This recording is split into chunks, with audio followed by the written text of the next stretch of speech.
Sheekh Faarax Ismaan Cali oo kamid ah dadka muxsiniinta ee ka soo jeeda degmo ganacsiyeedka Wajaale gobolka Gabiile ayaa isagu sanadadii ugu dambeeyay waxa uu wax qabad la taaban kara ka hirgeliyay tuulooyinka hoos yimaada degmada Tog Wajaale isagoo tuulo kastaba ka dhisay masaajid iyo madrasad ay baahi weyn u qabeen dadka ku dhaqan tuulooyinka hoos yimaada degmada Tog Wajaale. Sheekh Faarax ayaa deegaanka Geed Hara waxa uu ka dhisay masaajidka Umar bin Abdulaziz iyo madrasad.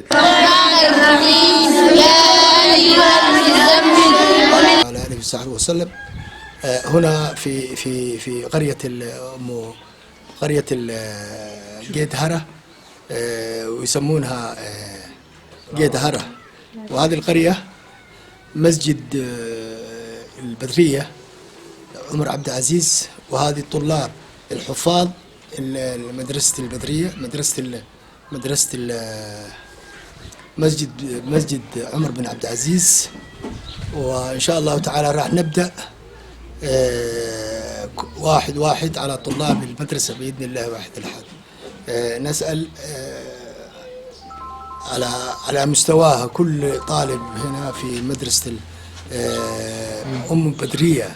مسجد عمر عبد العزيز. السلام عليكم. هوين ديغانك جيد هرا ايان نهي ديغانك جيد هاري شيخ فارح مساجد iyo madrasad hanu baahnayn iyo noo keenay waaga hore dadka reermii baan hayno waxbarashadu way nagu yareyd imika quraanka iyo si fiican u dhigna sheekhna uu noo jooga macallin uu noo keenay meesha si wanaagsan iyo masaajidka iyo madrasadii si wanaagsan buu noo dhigo ardaydan halkaas aan ku haynaa arkeed waa sida weeyaan waan ugu xamdinaqaynaa idinka waan ugu xamdinaqaynaa waan ka uga mahad celinaynaa madrasadii masaajidkii si fiican u socda oo salaada ugu tukano madrasadii si wanaagsan u socota oo macallinkii macallin ardaygiina si wanaagsan uga shaqeynayo kala waxaan ugu mahadnaqaynaa Sheekh Faarax baan loo keenay. هذه الطلاب في مدرسة بدرية مدرسة مسجد عمر بن عبد العزيز ولله الحمد والمنة. وهذه بنات المدرسة وهذه صبيان المدرسة مدرسة التحفيظ في مسجد عمر عبد العزيز. عين قلب وحوكل مساجد كبلال بن الرماح. والشمس وضحاها والقمر إذا تلاها والنهار إذا جلاها والليل إذا يغشى والسماء وما بناها والأرض وما دحاها ونفس وما سواها فألهمها فجورها وتقواها قد أفلح من زكاها. بسم الله الرحمن الرحيم. الحمد لله والصلاة والسلام على نبينا محمد وعلى آله وصحبه وسلم. أنا أبو محمد. هنا إن شاء الله تعالى مدرسة بلال بن رباح أخت أم يوسف مدرستها وهذا مسجدها ولله الحمد والمنة. وهذا الطلاب هذه الخشب يكتبونها في القرآن. وهذه هذا القديم اللي في البلد ولله الحمد والمنة. وهذا مسجد بلال بن رباح مسجد بلال بن رباح. جزاكم الله خير على ما قدمتوا وبارك الله فيكم وجزاكم الله خير. عين قلال شيخ فارح علي وأنا أباهنين مدرسة إيا مساجد إلهي هكذا سايسي يا لبدي بقوم نودسي أرضيدي إيا دكي ووينابا وحبرشو إيا مقع إيا ملقا إلهي هكذا سايسي يو لوكيلي waxaanu ku mahadnaqaynaa degmada Cayngalaan hadaan lahay masaajidkii iyo malcaabadii uu Sheekh Faarax Cali noo dhisay. Saamayaashii Cayngalaan nahay Sheekh Faarax Cali aad iyo aad buu noogu gacan saaray. Sheekh Faarax waan salaamaynaa ilaahay ifiya aakhiraba ilaahay jannadii firdawsaha geey masaajidka isaga noo dhisay. waxa weeyaan halkaasoo ku cadilnayn oo naan quraan ku baranayn oo naan waxba ku aqoonsanayn oo imikana ilaahay mahadiya ka gaadhay diintii iyo xifdigii ilaahay baanu ku xafidnay oo Sheekh Faarax iyo intii ilaahay soo garab galiyay noo dhisto nagu taageertay baan ugu mahad celinay ilka weyna waxa uu sheekhu ka dhisay masaajidka Abu Hurayra kala baydh waxa uu sheekhu ka dhisay madrasad iyo masaajid kuwaasi oo loogu magac daray Ismaan bin Affan iyo masaajidka Aisha هذا المسجد مسجد عائشة رضي الله تعالى عنهم وأنا وكيل أبو محمد جزاكم الله خيرا وأنا إمام مسجد عائشة رضي الله تعالى عنها السلام عليكم ورحمة الله وبركاته. sidoo kale sheekh ayaa waxa uu magaalada Wajaale xaafadaha galbeedka uu ka dhisay 3 masaajid kuwaasi oo loogu magac daray Umar bin Khattab Abu Bakr Sadiq umu Salama kuwaasi oo baahi weyn u qabeen dadka deegaankaasi xaafada galbeedka nahay masaajidkan garab taaganay waxa noo dhisay Sheekh Faarax Ali yaa noo dhisay khayr Allah siiye rahmatullahi barakatuh hadaan ahay imaamka masaajidka Al-Ansar waxaan masaajidka noo dhisay Sheekh Faarax Ali oo kamid ah dadka muxsiniinta Allah ka jazaayo jazakallahu khayran sidoo kale waxa uu Sheekh Faarax banka weyn ee degmada Togwajaale ka hirgeliyay ceelbiyood macaan kuwaasi oo dadka deegaanka iyo xooluhu ay imika si weyn uga cabayaan isla markaasina ay uga mahad celinayaan sheekha iyo dadkii muxsiniinta ceelkaasi hirgeliyay horta ceelkan baahi weyn baan noo qabnay baahida noo qabnay waxay halkan oo ma leeyahay jirtay xoolaanu ka waraabsanaa lafa iyaga aanu uga cabnaa ciddii ceelkan samaysay iyo ciddii la talisay horta miisaanka xasanaadka Allah ka siiyo waana nuu ducaynaynaa Sheekh Faarax iyo ciddii awatay iyo ciddii samaysay inta baa nuu ducaynaynaa laakiin baahidii noo haysay waan ugu baahi baxnay ma sha Allah alxamdulillah xooli way noogu baahi baxeen maatidii way noogu baahi baxday annaga 24 saacadood ka dhaansana alxamdulillah rabbil caalamiin jiidan oo dhan idii mobile hayneen ceelkii noogu horeeyay ceelkaasoo ceelkana wuu noogu xigay dadka deegaanka ee halkan degan baanu nahay marka halkan sulmi baanu ku go'nay imikana hay'adda noo dhistay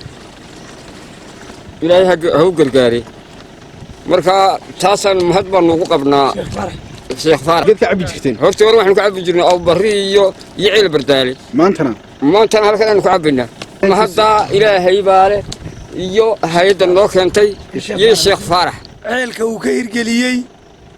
samafale Sheekh Faarax Ali Cismaan waa ceelka adarkasaan ummadda iyo dadku way ku reeyeen aad iyo aad ayaan uga mahad celinaynaa waxa kale oo uu sheekhu lafdhabar u yahay waxqabadka arrimaha bulshada ee Togwajaale waxa uu keenay cagaftii xabaalaha waxyaabo badan oo bulshada waxa uu keenay 6 talaagadood kuwii meydka lagu ridayay waxa uu keenay 6 talaagadood wuxuu kala siiyay Hargeysa Gabiley iyo Wajaale aad iyo aad baan uga mahadnaqanaa ilaahay cimriga iyo caafimaadka ba uu hagaajiyo hantidiisana ilaahay baraka geliyo muxsiniinta kale dadka kalena waxaan leenahay sida Sheekh Faarax oo kale ku daydaman leenahay oo dadkiina iyo dalkiinaba wax u qabta oo hay'adaha khayriga keena waxa kale oo uu sheekhu dhisay ugu yaraan 20 masaajid oo gobolka iyo degmooyinkiisa ka dhisan oo aad arki doontaan masaajidada qaar aad baan uga mahad celinaynaa sheekhu arrintaa uu qabtay weliba hawsha ugu ballaaran ee ugu sii weyn waa ceelkaasi iyo cagafta xabaalaha dadka u qota oo bilaash ugu qota waxa ay dhibaato dadka ka haystay 7 aroornimo marka la yimaado 6 maqribnimo ayaa xabaasha laga rawxi jiray maantana 2 saacadood laguma wada jiro markay cagaftu qoto waa ilaahay mahadi wana nuuga mahad celinaynaa ilaahay miisaanka xasanaadka ugu daray isagana wabillahi tawfiiq assalaam alaykum waxa uu Sheekh Faarax Ali Cismaan hay'adiisa samafalka ee diiniga ah ee u gargaarta ummaddu waxa ay dhistay 19 guri oo loo dhisay dad danyara oo aan waxba haysan oo guriyo bacaa ku jiray waxa uu keenay sariiro tiradoodu dhan tahay 30 sariirood isbitaalka Wajaale sidoo kale sheekh faarax ayaa wax cisbitaalka weyn ee degmada Togwajaale uu soo gaarsiiyay 30 sariir oo kuwa jiifka ah waxaanu cisbitaalka degmada Wajaale ka dhisay 2 qol oo kuwa meedka lagu maydhaa iyo masaajid ay ku tukanayaan dadka bukaanka ee jiifa cisbitaalku anaga maamulka cisbitaalka waxaan mahadnaqaynaa sheekh faarax iyo idisa khayriga oo wax badan nala qabtay waxyaabaha uu nala qabtay waxa kamid ah shaygu miisanaha talaagada cisbitaalka ee meedka lagu xaray talaagadaas u baahan inaan u qabnay maadaama ay magaalada ku taal xad labada dhinacna cisbitaalka ugu weyn ee magaalada ku yaala uu yahay cisbitaalka labada dhinac u shaqeeya shilalkuna ay ku badnaayeen maadaama ay wado ay gaadiid badan oo labada dhinac ka yimaada Itoobiya iyo Somaliland ay maraan ay tahay waxaa jiri jirtay in shilka dhacaba dadka u dhintaan anaan u heli jirin meel aan dhigno waxaana dhici jirtay in qof la garan waayo uu yimaado oo aan la aasi karin xilligaa waxay noqon jirtay intaan ambaas ku qaadnay inaan Hargeysa geeyno si loogu hayo inta dad loo heli marka waxaan aad ugu mahadnaqaynaa sheekh faarax oo hawsha isku xilsaaray soona helay inuu noo keeno talaagadii oo imika ilaa waxa weeyaan kuwa Gabiley lafteeda nala isticmaasho aan la dhigo dadka cidimida la doonay muddo lahayd waxa kale oo u mahadnaqaynaa oo uu qayb ka qaatay inuu sarraa cisbitaalka noo keeno sarro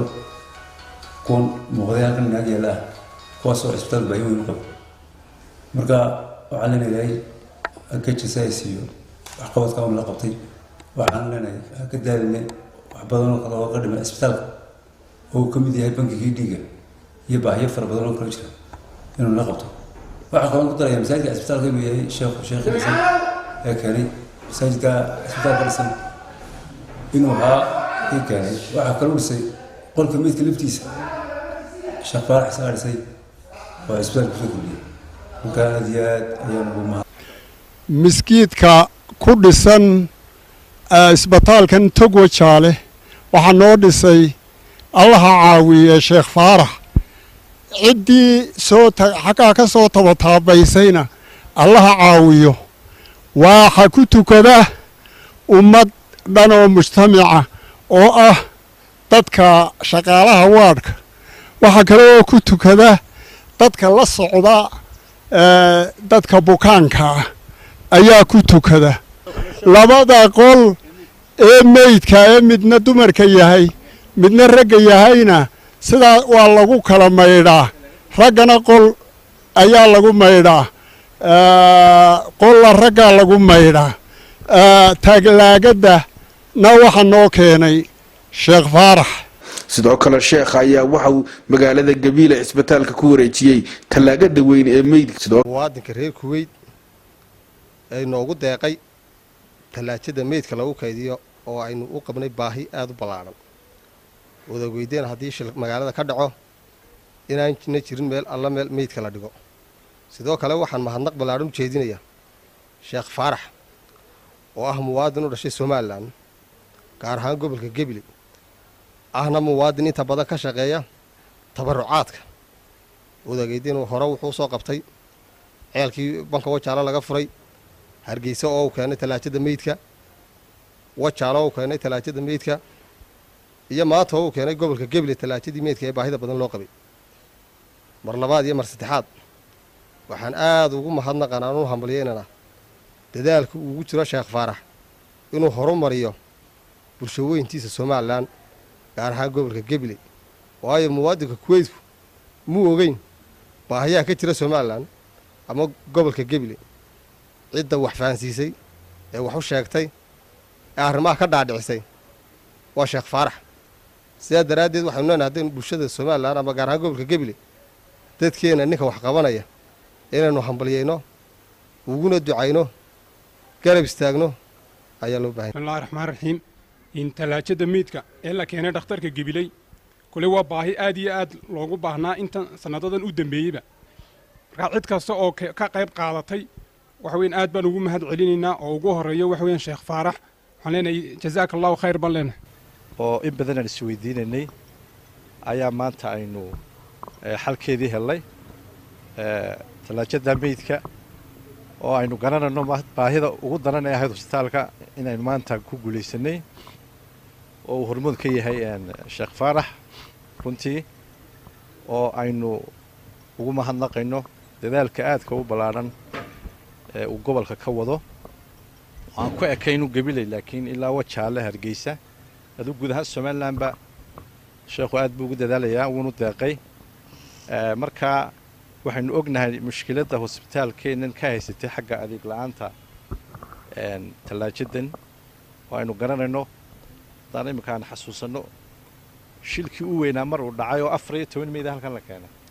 yani waxa weeye de waxa soo dhan wuxuu u baahnaa inaynu xal ka gaadhno maantana inoo suurta gashay wala ilaahay mahadi marka de waxaynu u baahannahay dhamaanteen inaynu ka wada qayb qaadano waxtarka iyo wanaaga iyo wada jir u shaqeynta in wada jir loo wada shaqeeyo aad iyo aadna uga soo hawlgalay sidii bahashaas iyadoo bad qabta wax damage aanu gaadhin sidoo inoo soo gaarsiin lahaa hawsheediina ilaa muddo 2 bilood ilaa intaaba ay ku qaadatay sidoo gobolkiisii walaalihiisii dadkiisii uu soo gaarsiin lahaa talaagada laynoogu soo deeqay oo bad qabta aad iyo aad baan ugu mahadnaqaynaa waxaan leenahay ilaahay miisaanka xasanaadka Allah idinku daro waa waajibaad kulay idin saarnaa baad gudatay Sheekh Faarax waana kullayda insha Allah sugaynaa taay iyo hawlo kale oo gobolku u baahan yahayba Sheekh Faarax kullay waa qurba joogta gobolka aad iyo aadna ugu dhiiran wax qabadka gobolka haddii tahay imbiga caasimada oo kale talaagadii meydka isaga ugu deeqo keenay wajaale cagaftii qodaysay xabaalaha ceelkii biyaynu halka wada joognay waxaan leenahay aad iyo aad baanu intaaba kaaga mahadnaqaynaa waxa yiri qofka aan insaanka u mahadnaqin kala sheekh ayaa cisbitaalka guud ee magaalada Hargeysa waxa ku wareejiyay talaagada meydka iyaguna baahi weyn u qabeen si kastaba ha ahaatee sanadadii ugu dambeeyay waxa Sheekh Faarax Cismaan uu tuulooyinka iyo gudaha degmada Togwajaalaba ka hirgelinayay masaajid iyo madrasado iyo waliba dhowr iyo 60 guri oo u dhisay dad dan yar ah oo ku kala nool magaalada Wajaale Khadar Cabdi Cabdilaahi